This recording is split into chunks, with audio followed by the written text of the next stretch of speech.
Hi, I'm Mark Regev, and you're watching or listening to another episode of Israel Undiplomatic. And I'm here with my co-host, Ruthie Blum. Hi, Mark. It's good to be back. We got a lot to talk about today, as usual. And I, with your permission, will start just by reminding our viewers and listeners that they should like our program or subscribe to our program. The idea is we want more people to listen, to watch, and that's an important thing. Yes, as everybody always points out, it's good for the algorithm.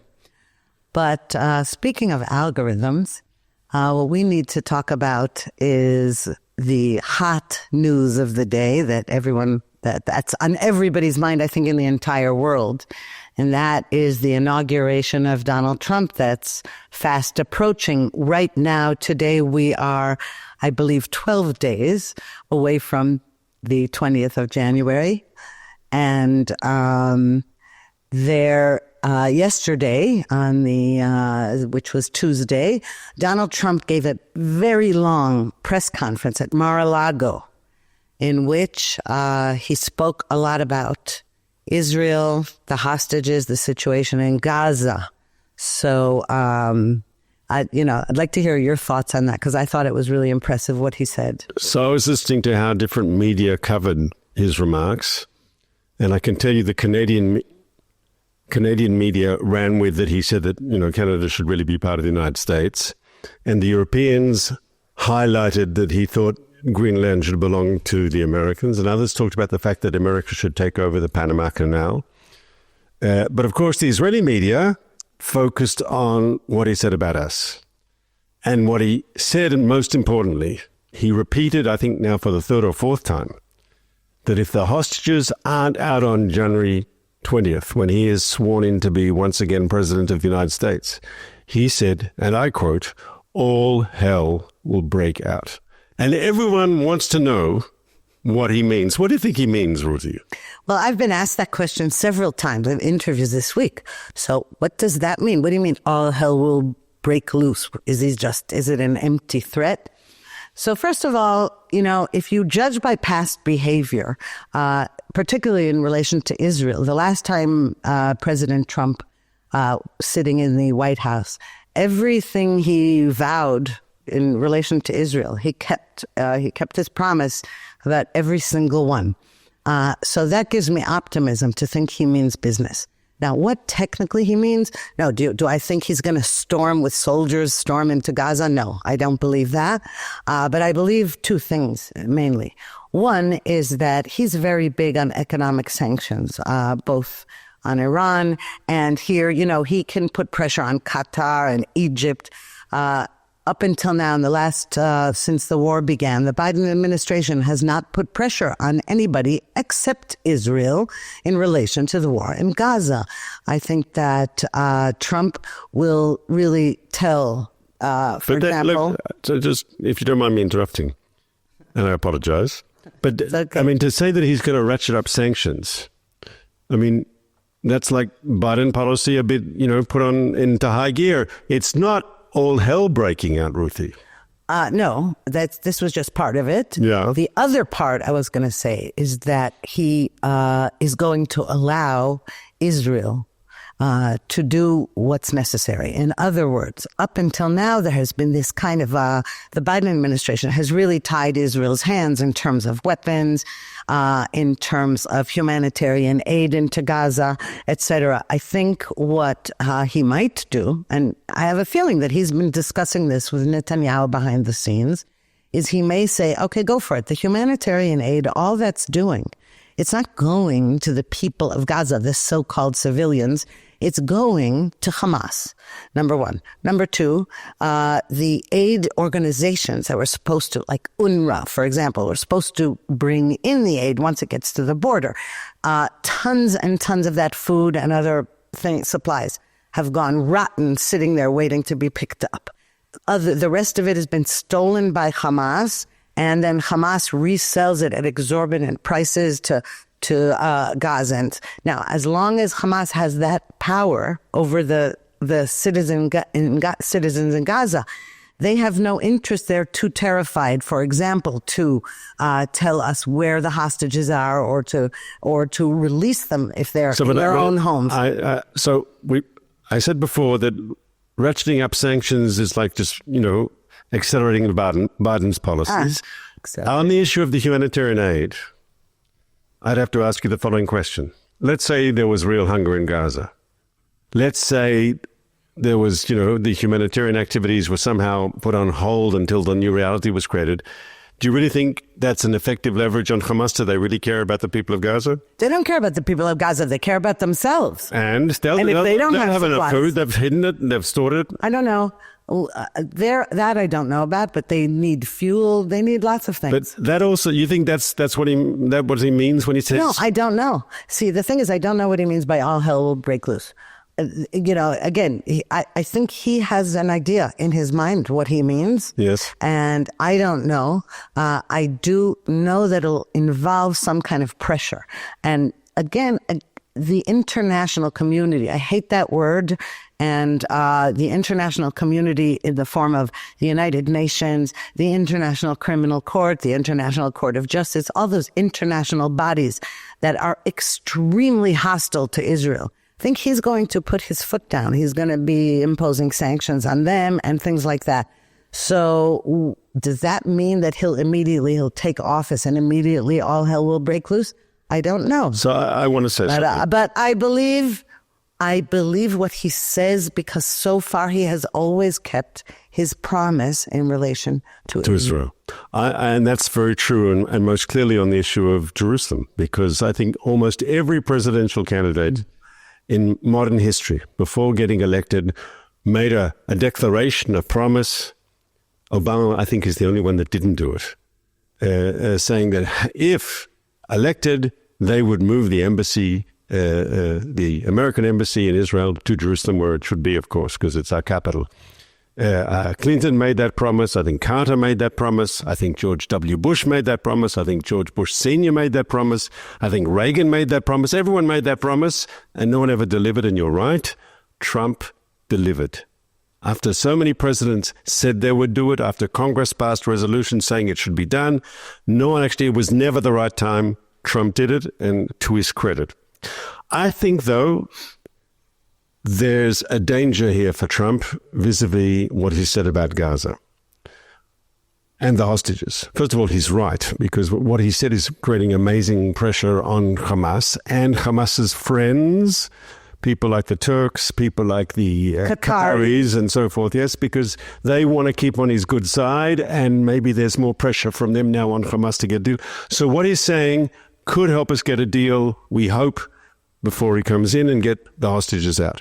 But the danger is this. I'll give you a historic example. In the Nixon administration, I think it was in the first weeks or the first months of 1969, Nixon's a new president, a new national security team.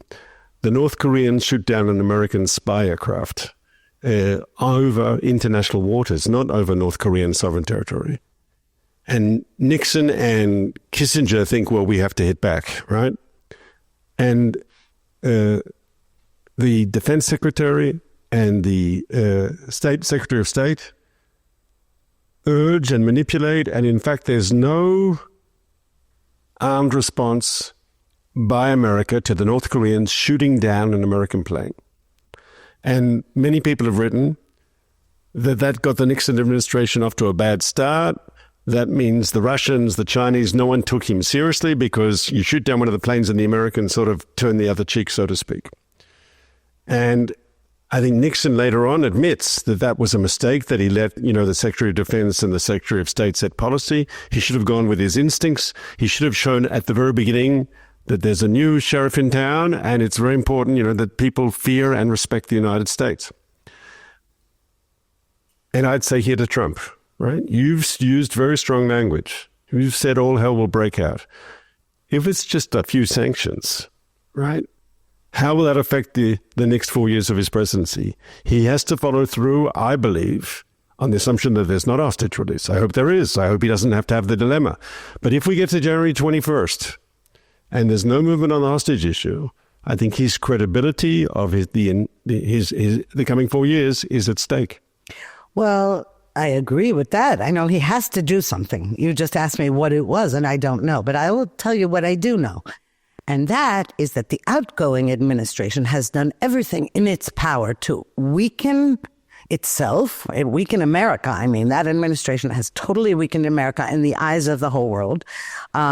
It has made America a laughingstock. I know basically it's a clone of the Obama administration, and Obama had made it clear from the beginning.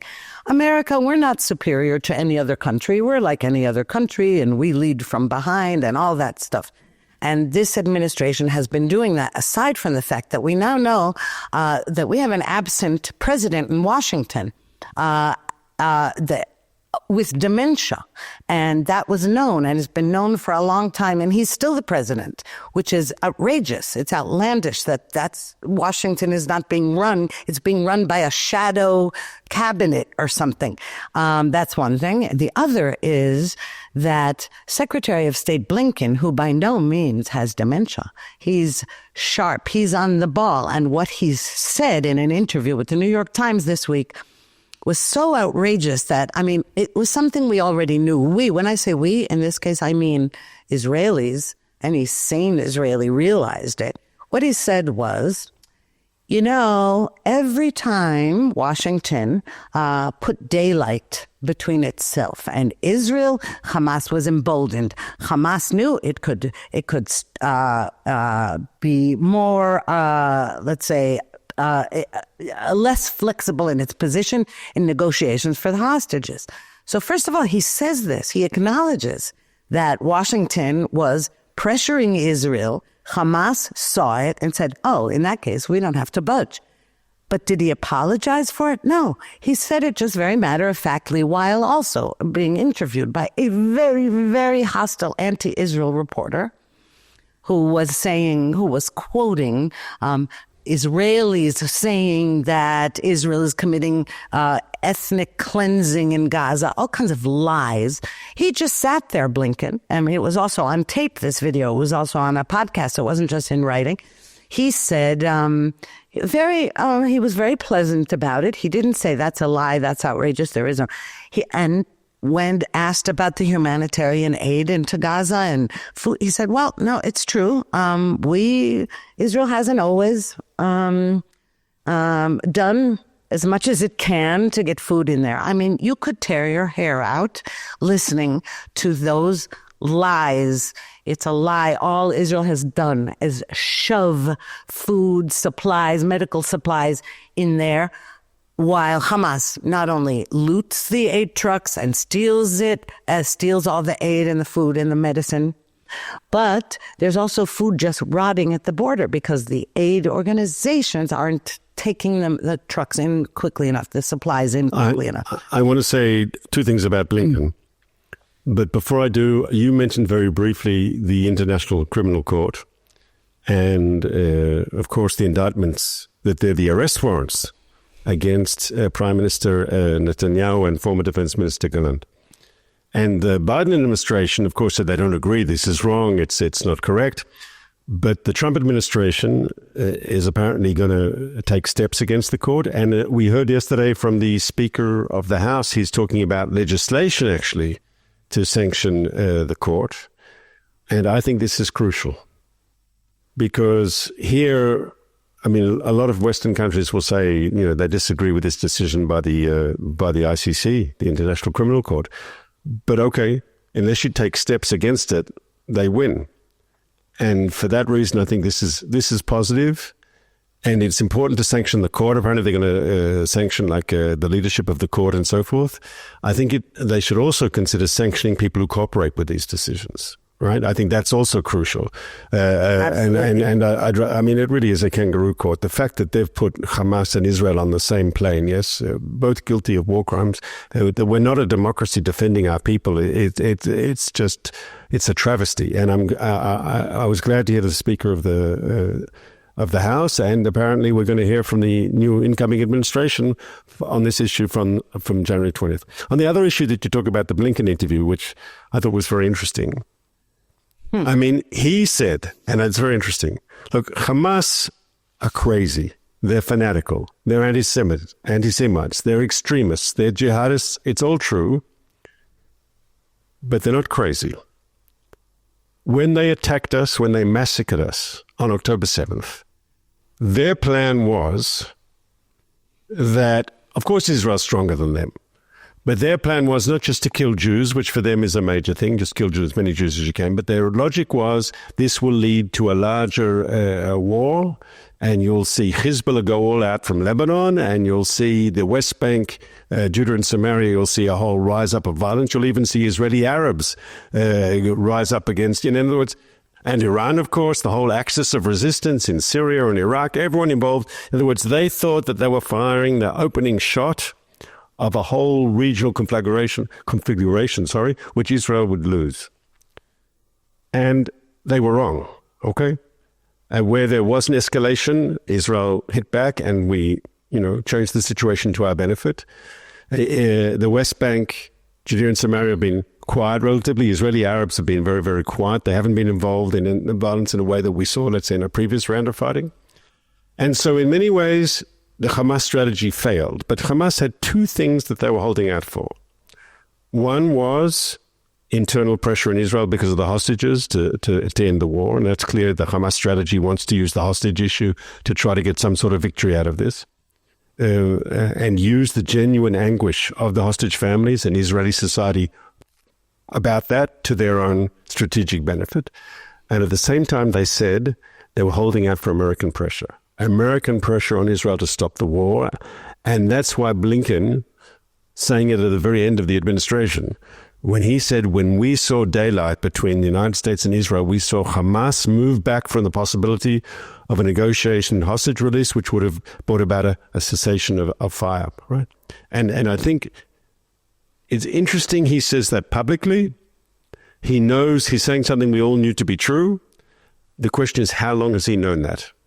First of all, obviously he's known it all along, and it's not something we all know to be true, because we hear even hostage families and left-wing protesters and anti-government activists claiming that this is all Prime Minister Netanyahu's fault. It has nothing, not Hamas, it's Netanyahu is responsible for the fact that the hostages aren't returned. Of course, Blinken knew it all along. What I'm appalled about, that's why I didn't find his interview interesting, I found it appalling, was that he said that in a matter-of-fact way, like, but left side, right side of the brain, what he should have said is, that was a big mistake on our part. We shouldn't have done that because Hamas is an evil terrorist organization. Israel is our ally. But of course, he's not going to say that to the New York Times because, he and the New York Times are buddy-buddy. That's the trouble here. And that is why so many Israelis, of course not the leftists, so many Israelis are counting the minutes until Trump is inaugurated. And not just because he said all hell will break loose if the hostages aren't released. It's because everyone he's appointing in his administration is in some ways more Zionist than most Israelis. No, don't say that. That's not over the top. Look, we have people in that administration who, and by the way, Trump himself, when he was president, he also, it wasn't just that he moved the embassy in Jerusalem, he also recognized Israeli sovereignty over the Golan Heights. He also abolished the word settlers and settlements from all kinds of documents. The State Department abolished that. He also took out Soleimani, which was very important, the head of the Revolutionary Guards. He did many things. These statements from people he has appointed, they say, Israel has the right to the land of Israel.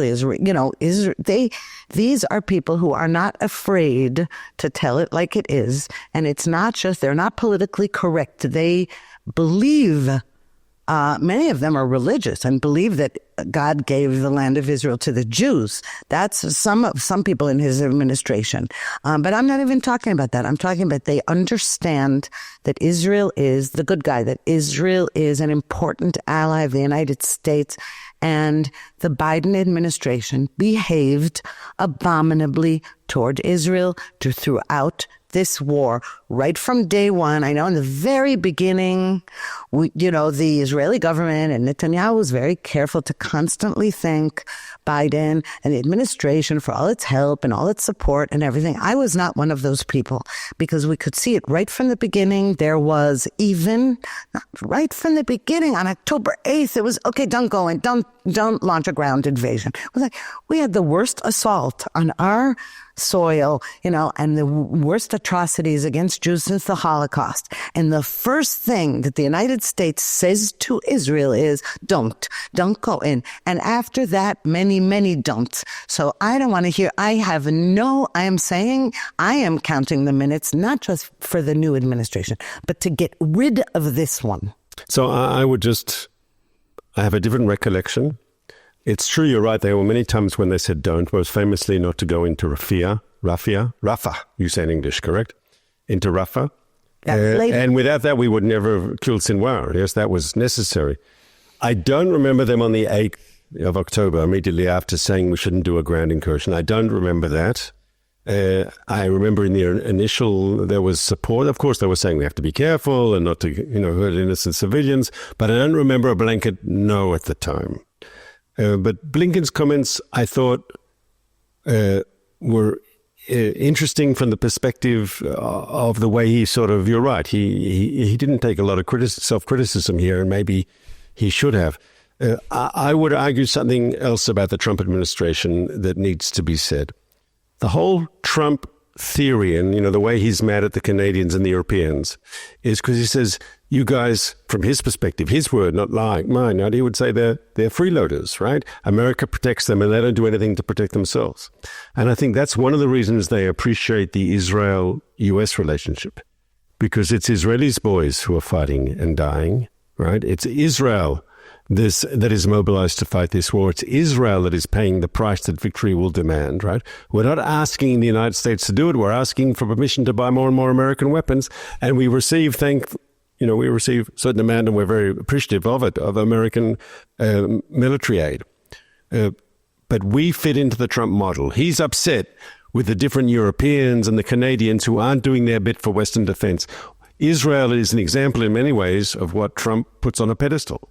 A country that's willing to fight fight its own battles, wants American support, but is willing to step up to the plate by itself. And I think that's one of the reasons the Trump people and the president himself have this respect for Israel.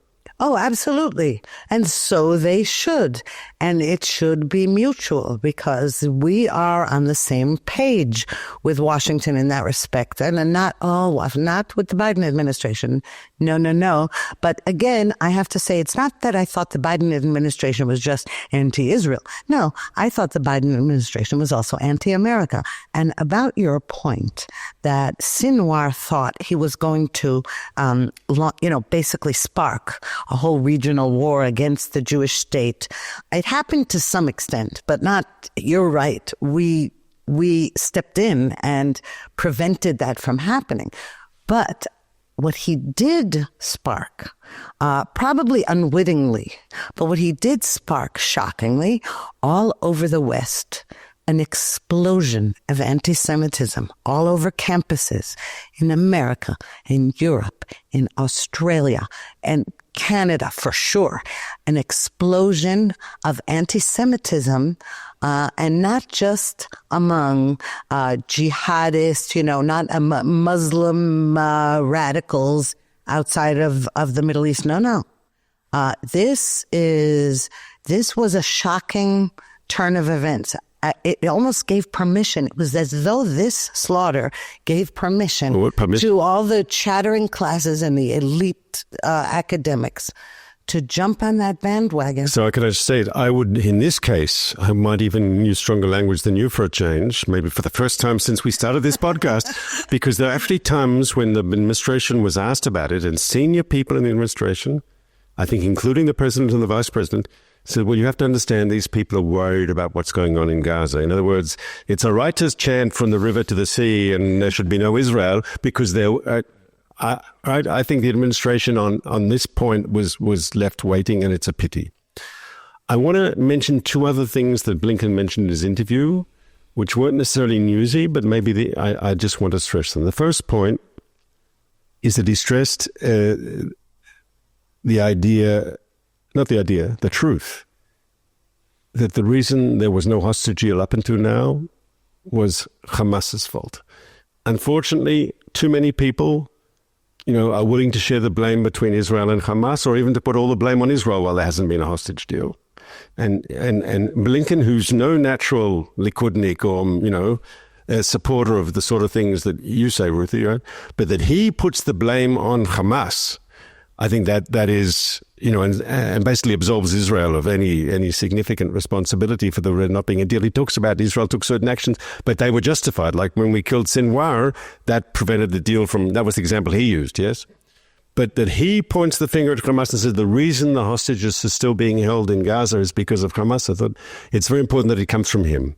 The second thing that is interesting, I spoke about this last week.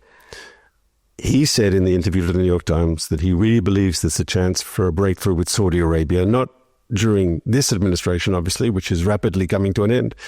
But he thinks that Trump, in his words, will use the good work that this administration did and will be able to reap the benefit. And I believe, remember, he sees all the intel. He's in the conversations with the Saudis. He knows what the Israelis can and will do for this deal. I think he's right.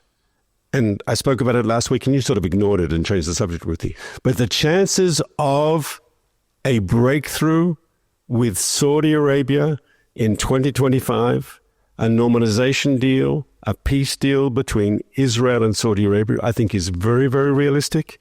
And it will be a historic breakthrough if it happens, because Saudi Arabia is just not another Arab country.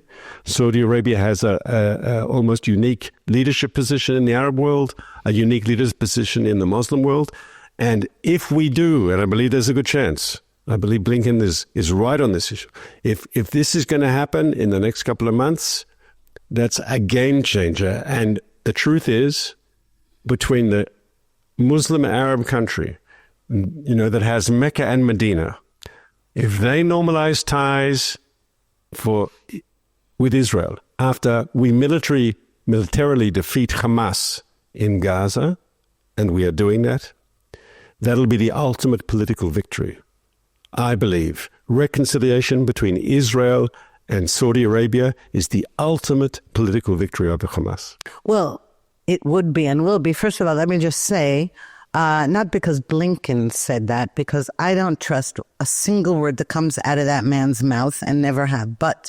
And by the way, Washington has acknowledged that Hamas is responsible for the lack of a deal with a hostage deal. And the fact that Israelis who hate the government, keep ignoring the fact that Washington says that's a separate problem. But I'll tell you my hesitation about Saudi Arabia. If the hints are correct, and if Saudi Arabia expects Israel to somehow what we call the day after Hamas in Gaza, expects that a peace deal with Israel will require that the Palestinian Authority has any rule in Gaza afterwards, no, thank you. If that happens, it'll be a very bad thing. We cannot let a Palestinian entity have control of Gaza. Maybe in another generation, when the school books are changed and when the education is changed and when something, as I like to say, when apples grow on cherry trees. No, the Palestinian Authority is no different from Hamas, and it cannot be. And if this whole thing is contingent upon some kind of phony baloney Palestinian state and two-state solution fantasy, it won't work. So what is the official position of the government of Israel? We say we have to have overriding security control for the foreseeable future, but we've also said, the Israeli government has said, that in the framework of finishing the war, we'd like to see a civilian Palestinian Gaza entity, autonomy, self-rule, something emerge there in Gaza. And I think that combination of overall Israeli security control, because that has to be, and you're 100% correct, for the foreseeable future. We don't want to see terrorists rearm themselves. We don't want to see them re-energize themselves. We don't want to see them build infrastructure that can attack us in the future. We have to have overriding security control. But the idea that there could be depending on the breaks, yes, some sort of Palestinians taking control for their own lives in Gaza, that part of the formula could work with something in the Arab world.